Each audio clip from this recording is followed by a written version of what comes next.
here. Today I'm here to talk about something a little different, something I don't usually talk about, and that's my experience selling a game. The game in question is, obviously, as the title card says, it's Strider 2 or Journey from Darkness, Strider Returns, whatever you want to call it, depending on what part of the world you're from. Basically, Strider 2 was a game released by US Gold, which is a UK-based company, and this game is incredibly mediocre. So I've owned this game for a couple years now, so I was like, hey, you know what? I'm going to sell this game, maybe find somebody who actually wants to own this game.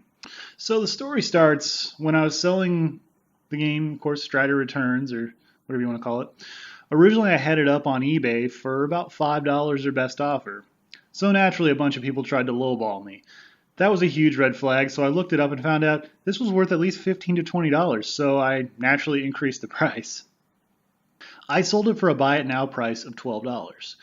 Could I have gotten more? Very possibly, but the reality is I don't like this game. It's incredibly mediocre, and I'm trying to make a little bit of money, but I still wanted it to get rid of it quickly because me and the missus are expecting a baby boy at the end of the year, so I was like, every little bit helps, I figured I'd try to sell to someone who, I wasn't trying to flip it and actually was trying to collect. Originally, everything went really smoothly. It was a fast payment and it arrived on time for them. Then the other day, I got a notification from the buyer that the game was a fake. I was like, what? What do you mean it's a fake? How they came to this deduction was that they had found the label was over it, had a PAL region label behind it. I was in utter shock. I had bought this game over 2 years ago from Sabres.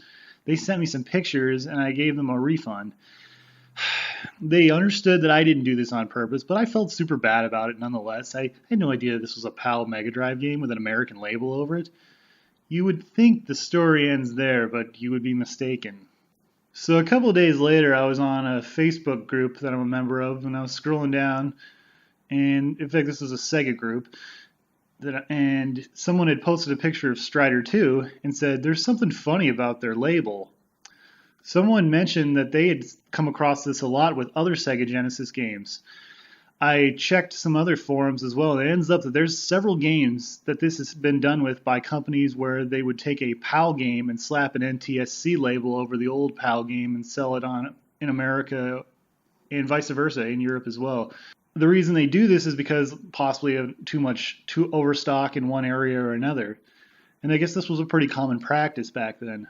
Not only that, I go look on eBay to see what other people's copies look like. Either half the people selling copies of Strider 2 are super shady, or the copy I sold was indeed a legit copy.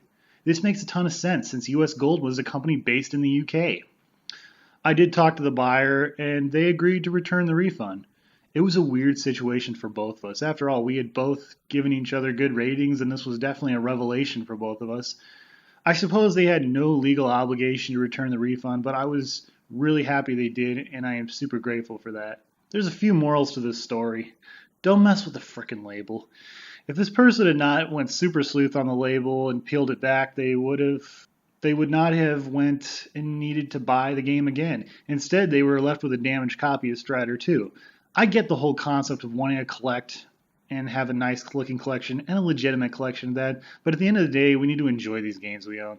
That's why I sold it to begin with, because it wasn't a game that meant anything personally to me, and I wanted to get it to somebody that it might mean something to. You don't know what you don't know, I guess is number 2.